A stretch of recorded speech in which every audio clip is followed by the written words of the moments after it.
سائنسی علوم تو ہمارا اثاثہ ہے، کافروں کا تو نہیں ہے۔ بدقسمتی سے وقتاً فوقتاً ہمارے بادشاہ اور بادشاہ گر وہ عیاش ہوتے رہے، اور انہوں نے اپنی مملکت کو، مسلمانوں کی وسائل کو، مسلمانوں کے نظام تعلیم اور نصاب تعلیم کو تباہ کر کے رکھ دیا۔ اور مغربی لوگوں نے اسپین اور سسلی کے ذریعے جو ہمارے علوم ان کو منتقل ہوئی، اس میں انہوں نے ریسرچ کیا، اس میں تحقیق کیا، تو ان کے لیے نئی نئی راہیں کھل گئی۔ آج وہ دنیا میں عروج پر ہے، اور ہماری جو صورتحال ہے وہ آپ کے سامنے ہے۔ ایک زمانہ وہ تھا کہ دنیا کی 3 بر اعظموں پر آپ کی حکومت تھی۔ جس طرح برطانیہ کہا کرتا تھا، اس سے مضبوط حکومت تھی مسلمانوں کی خلافت۔ مسلمانوں کی خلافت میں سورج غروب نہیں ہوتا تھا، اگر ایک جگہ غروب ہوتا وہ بھی مسلمانوں کی حکومت، دوسری جگہ نکل آتا وہ بھی مسلمانوں کی حکومت۔ 3 بر اعظموں پر حکومت تھی، اور یہ آخرت تک، خلافت عثمانیہ تک ان کی حکومت تھی۔ لیکن جب ہم نے علم کو چھوڑا، تعلیم کو چھوڑا، تحقیق کے راستے ہم نے مسدود کی، حالانکہ اس سے پہلے پوپ نے اور ان کے مذہبی پیشواؤں نے تعلیم کو ایک جرم قرار دیا تھا، لیکن اس لیے انہوں نے مذہب اور سیاست، نظام حکومت کو علیحدہ علیحدہ کیا، پھر انہوں نے جو ترقی کی وہ آپ کے سامنے۔ بہرحال یہ ایک غلط بات ہے اور غلط پروپیگنڈا ہے۔ پھر جب مسلمانوں پر زوال آیا ہمارے اپنی شامت اعمال کی وجہ سے، تو جو کتب خانے ہمارے ضائع ہوئے ہیں، اگر آپ ان کو دیکھیں تو علامہ اقبال نے اس کا ایک نقشہ بڑے درد کے ساتھ انہوں نے ایک نقشہ کھینچا ہے کہ اپنے اسلاف کی کتابوں کو ان کے کتب خانوں میں دیکھ کر ہمارا دل پارا پارا ہو جاتا ہے۔ صرف طرابلس کی جنگ میں 30 لاکھ کتابوں کو جلایا گیا، اور پھر اس کے بعد مسلمانوں کے بڑے بڑے کتب خانے 60 لاکھ کتابوں کو، صلیبی جنگوں میں 60 لاکھ کتابوں کو جلایا گیا۔ اور اس کے بعد جب تاتاری آ گئے اور بغداد کی اینٹ سے اینٹ بجا دی، تو رہی سہی کسر انہوں نے نکالی، اور انہوں نے جو کتابیں تھیں مسلمانوں کی وہ دریا برد کر دی۔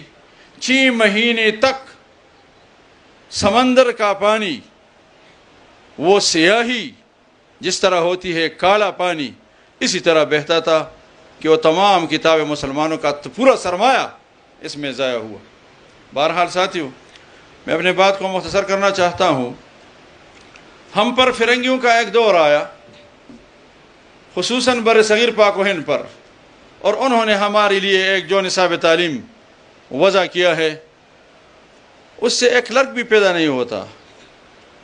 اس نے تو باقاعدہ اعلان کیا تھا لارڈ میکالے نے کہ ہمارے تعلیم کا مقصد ہندوستان کو محکوم رکھنا اور غلام کو غلام بنانا ہے، کہ جسمانی طور پر یہ لوگ ہندوستانی ہو لیکن فکر اور ذہن کے لحاظ سے یہ لوگ فرنگی ہو، اور وہی انہوں نے کیا۔ آج اس کی ضرورت ہے کہ ہم اپنے نصاب کو تبدیل کریں، اس کے لیے جدوجہد کریں، اور یہ آج کل جو کچھ نصاب، یہ جو کچھ بچا کچا نصاب تھا، تو جب یہ لوگ آ گئے اور ان سے پہلے انہوں نے تباہی مچا دی۔ ہم نے اپنے دور میں بہت کوشش کی تھی، وہ ایک مستقل موضوع ہے کہ ہم نے تعلیم میں کون کون سے انقلابی اقدامات کی، اور نصاب کے حوالے سے ہم نے کیا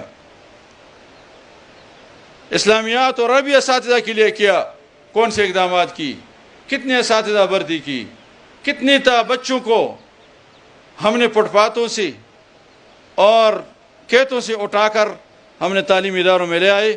وہ ایک مستقل موضوع ہے، اس پر میں بحث نہیں کرنا چاہتا، بحث پر کافی ہو چکا بھی ہے، اور تحریر میں بھی کتابی صورت میں بھی وہ موجود ہے کہ ہم نے جو کچھ کیا۔ لیکن آج کل جو کچھ ہوتا ہے آپ کے نصاب کے ساتھ سراسر جھوٹ پر مبنی ہے. تاریخ چھپ نہیں سکتی، لیکن آپ اگر مطالعہ پاکستان اٹھائے تو اس میں کیا ہے؟ مطالعہ پاکستان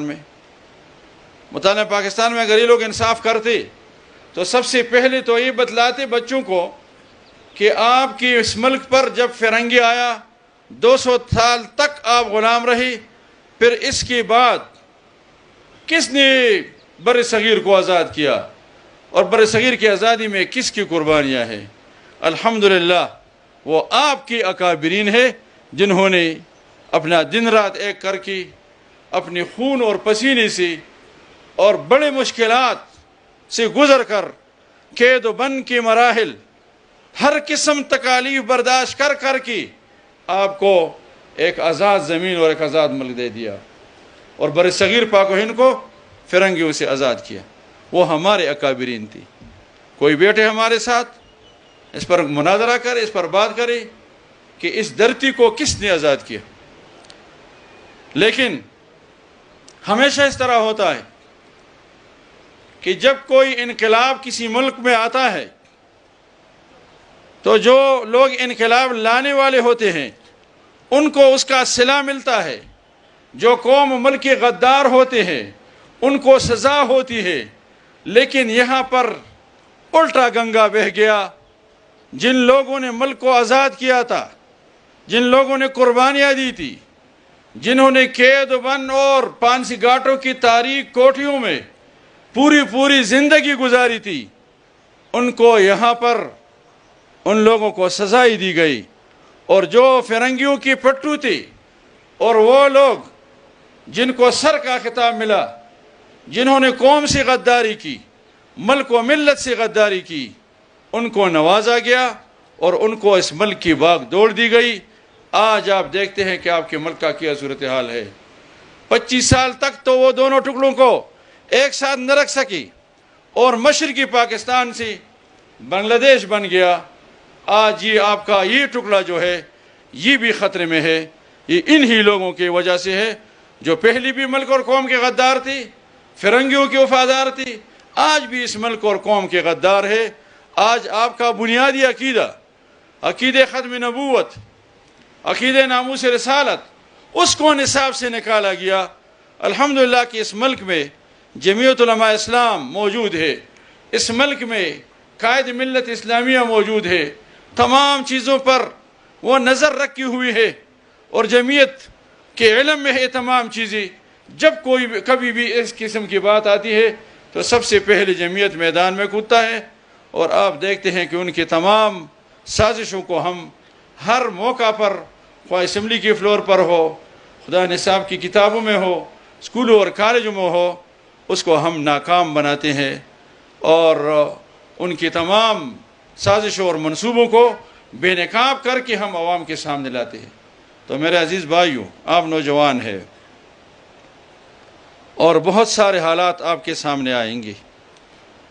سب سے پہلے اپنے تعلیم پر توجہ دیں. یہ فرق تفرقہ ختم کریں. اور یہ تو ہمارے سرخیل شیخ الہند رحمۃ اللہ علیہ نے ختم کیا تھا.